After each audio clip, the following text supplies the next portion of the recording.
अवधूत चिंतन श्री गुरुदेव दत्त श्री स्वामी समर्थ. बाळांनो, आज मी तुम्हाला तुमच्या शब्दामध्ये समजेल असा एक संदेश सांगणार आहे. या संदेशाला आपल्या जीवनात उतरून घेण्याचा प्रयत्न नक्की करा. बाळांनो, शरीरात मन असतं, तसंच मनात एक अंतर्मन असतं बरं का. अंतर्मन एखाद्या संगणकासारखं असतं. आजकाल सगळे संगणक वापरतात, त्यामुळे आज मी तुम्हाला संगणकाचं उदाहरण देणार आहे. तर अंतर्मन हे एखाद्या संगणकासारखं समजा आणि त्यामध्ये प्रोग्राम हे बदलत असतात. आपण जर टीव्ही बघत असतो किंवा संगणक बघत असतो तर एकच प्रोग्राम बघतो का? नाही.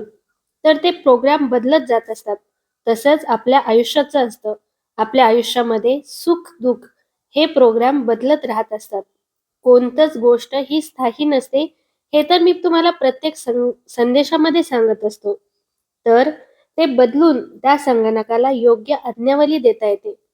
आपण जसं बोट फिरवतो तसं तो संगणक आपल्याला समोर दृश्य दाखवत असतो. तसं आपलं कर्मही असतं. जसे आपण आपले कर्म करतो तसंच आपलं संगणक म्हणजे आपलं आयुष्य आपल्याला दिवस दाखवत असतं बरं का.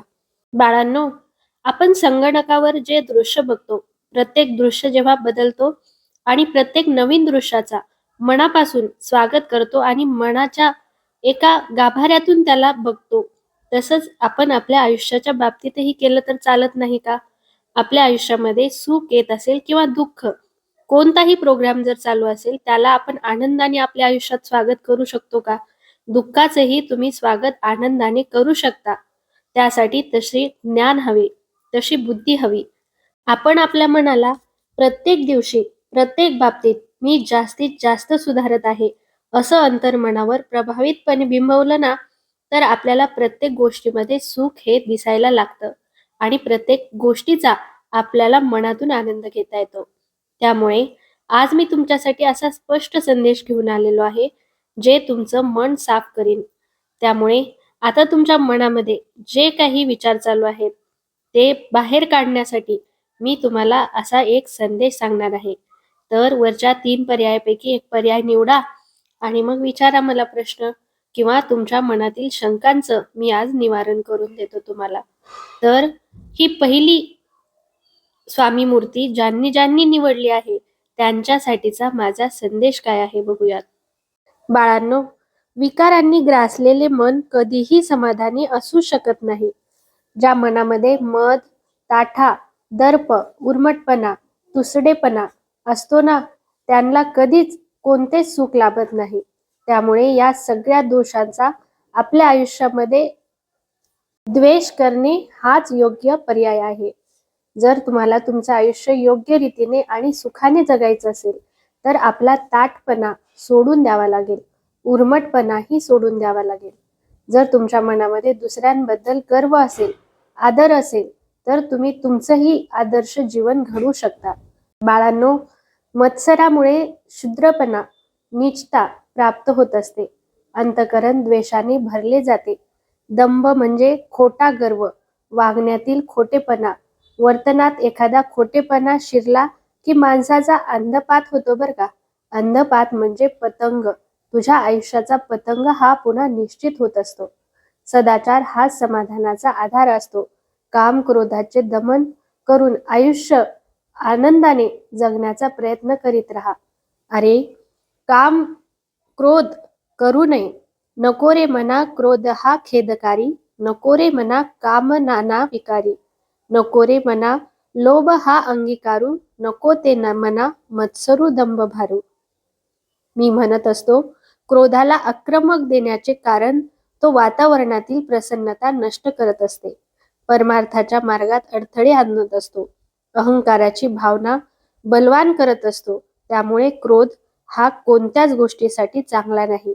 आपलं मन हे क्रोध विकारांनी भरून गेल्यावर आपल्या आयुष्याचा पतंग हा निश्चित असो.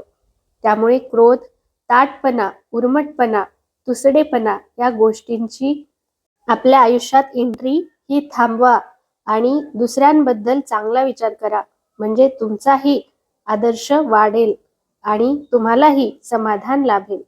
तर हा पहिला संदेश ज्यांनी ज्यांनी निवडला होता त्यांचं मन जर विचारांनी भरलेलं होतं आणि ते आता रिकामं झालं आहे, शांत झालं आहे, असं जर तुम्हाला वाटत असेल तर खाली श्री स्वामी समर्थ नक्की लिहा.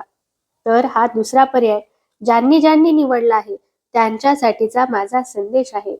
अरे, जीभ हे तर दुधारी शस्त्र आहे. खाणे व बोलणे अशी जिभेची दोन कामे, म्हणून ज्याने जीभ जिंकली त्याने जग जिंकले असं म्हणतात. आणि जर आपल्याला आपली जीभ जिंकायची असेल तर आपल्याला क्रोध, संताप याचा त्याग करावा लागेल.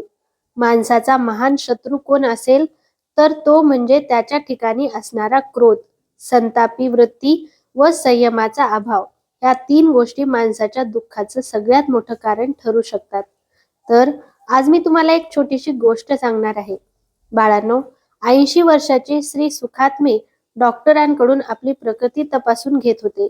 त्यांची निरोगी तब्येत पाहून डॉक्टरांनी त्यांना त्यांच्या उत्तम तब्येतीचे रहस्य विचारले. त्यावर श्री सुखात्मे म्हणाले, माझा विवाह 60 वर्षापूर्वी झाला.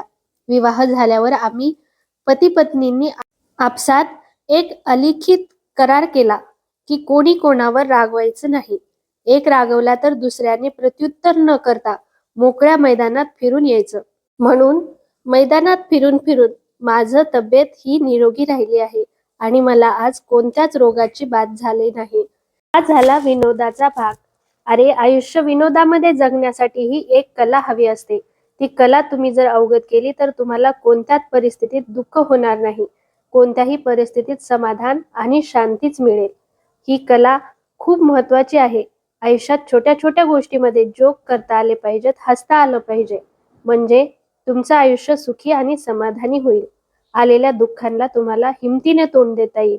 ही गोष्ट तुम्हाला समजली असेल आणि या मागचा अर्थ जर समजला असेल तर खाली श्री स्वामी समर्थ लिहायला विसरू नका. तर आता हा तिसरा पर्याय ज्यांनी ज्यांनी निवडला आहे त्यांच्यासाठीचा माझा संदेश काय आहे बघूयात. बाळांनो, पुष्कळ वेळा ताणतणाव हा काल्पनिक असतो बरं का.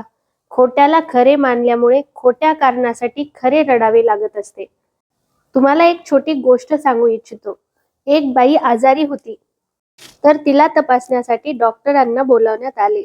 ते तपासण्यासाठी आत गेले आणि 2 मिनिटात बाहेर आले व विचारू लागले की तुमच्याकडे ब्लेड आहे का. ब्लेड घेतले, परत 2 मिनिटांनी बाहेर आले व म्हणू लागले तुमच्याकडे हतोडी आहे का. सगळेजण घाबरले व म्हणाले आमची वाटेल ते ऐकायची तयारी आहे. काय झालं आहे बाईंना. डॉक्टर सांगू लागले की मलाही माहित नाही, अहो माझ्या पेटीचे कुलूपच उघडत नाही अजून, त्यामुळे ब्लेड आणि हातोडीचा उपयोग करून बघत होतो. असंच असतं आपल्या दुःखांचं. अरे बाळांनो, जे दिसतं ते नसतं आणि जे असतं ते आपल्याला दिसत नसतं.